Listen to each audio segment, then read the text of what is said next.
In 1964, it used to be a mindset that nobody could run a mile in less than 4 minutes.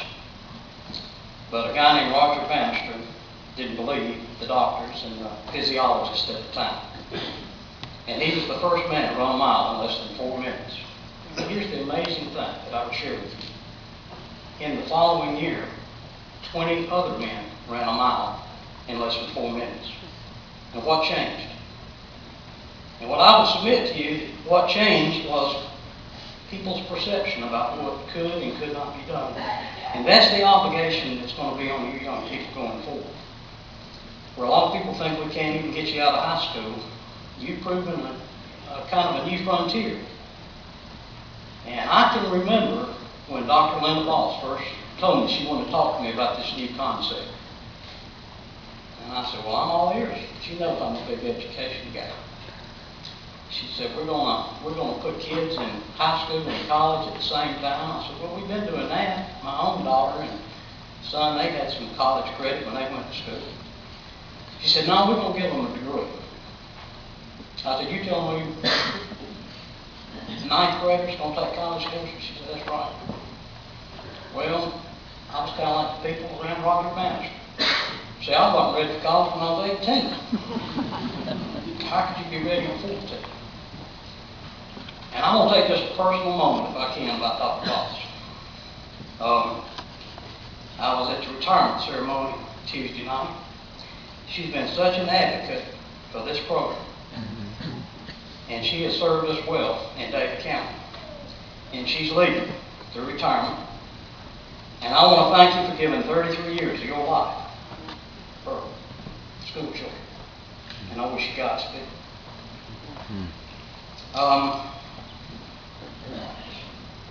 As you leave here, I'm going to throw a few challenges and ideas at you.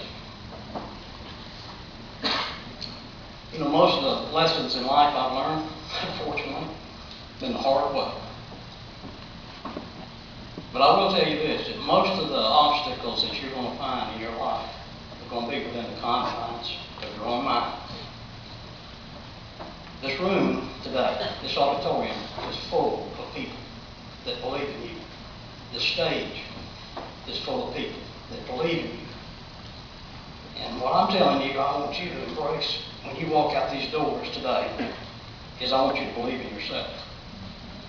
An author named Napoleon Hill once said, anything the human mind can conceive and believe, it can achieve. Now, we call this commencement. Now, in the Marine Corps, when they say commence firing, you know what that means? Begin.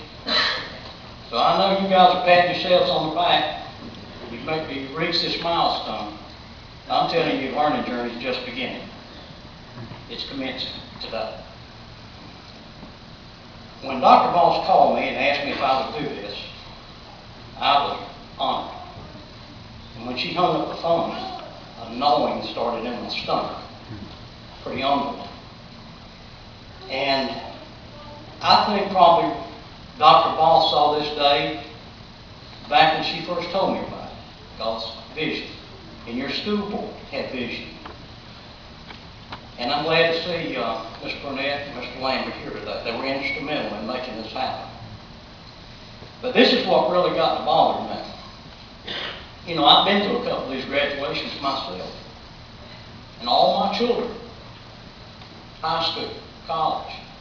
As a trustee at the community college, I've been to a couple of those graduations. I've heard senators and congressmen, great business leaders, education leaders give this little commencement speech, and you know what? I don't remember hardly a thing they said. So that makes me think what's on your mind is how soon this guy's going to finish. So let me kind of get the ground rules for you, all right? We got two jobs here today. Mine's to talk, yours is to listen, right? Here's all I ask. You get through with your job before I get through with mine. You wait on me, okay?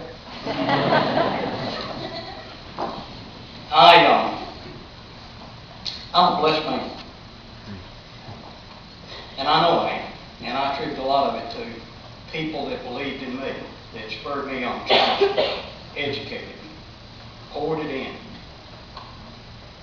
And I would say to you that by some standards, I've achieved some measures of success in my life. But I don't want to talk about that to you today.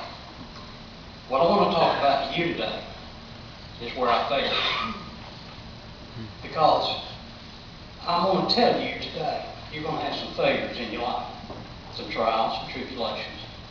You're not going to always get the job, the grade, the promotion. Guys, you're not going to always get the girl, and the girls, you're not going to always get the guy. Failure, though, is an ideal opportunity. I had a great coach one time. He made a statement after a game. He said, "We ought to learn more from our losses than our victories." That's so true. It's a time of reflection. It's a time of truth. It's a time of analyzing what happened. Because here's a truism that a lot of these older folks in this room can tell you. You're going to live life forwards, but you're going to learn it backwards. My grandfather was a judge. He said to me one time, he said, "Son, you know, you're going to hear smart people learn from their mistakes. Now, let me tell you what really smart people learn from: other people's mistakes." So I'm going to tell you 3 short things, because I want you to remember what this commencement speaker said to you. Okay? 3 C's. First one's the reasons that I think I was not successful in an endeavor. And the first one's choice. Guys, you get to make choices every day. What you eat, what you wear, what you say, what you listen to on the radio, what books you read. And what I would try to tell you is that your life is going to be the sum total of those choices. Terry mentioned I used to be a trooper. Matter of fact, I went to college working as a trooper on the highway patrol. And I got pretty good at accident investigation. They sent me up to Northwestern, went to a traffic school up there, and got put on the fatal accident reconstruction team. Worked over 60 fatalities. Most of those were because people made bad choices. And I'm telling you, bad choices are compounding. You wouldn't drive down the road with your eyes closed 5 minutes, surely. That's what texting can do. I'm asking you to write this number down. Remember, 336-399-5425. That's my cell number. You somewhere sometime and somebody shouldn't be operating a motor vehicle, you call me. I'll come get you. Do not make bad choices. Please. We have a lot invested in you. Let me tell you about a bad choice I made when I was your age. All these stories about when I was your age. I came out of high school. I was an honors graduate. Made pretty good on the SAT.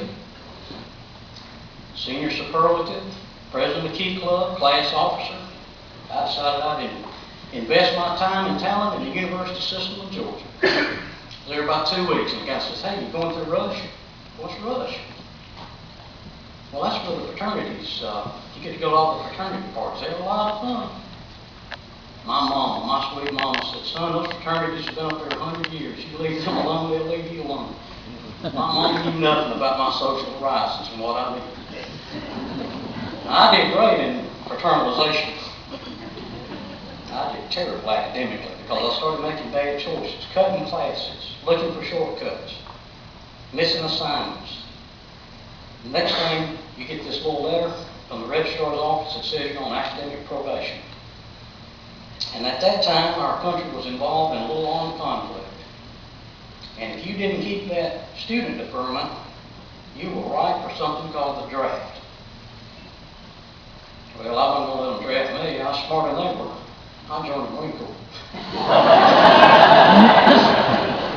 Then my education began. I've never qualified to be in the United States Marine. As a matter of fact, I was in this room last Monday when we celebrated sacrifices that men and women have made for the last 200 years. Make those choices important to you. Choices have a compounding effect. One bad choice leads to another. Second C I want to talk to you about, I'm going to call it compass.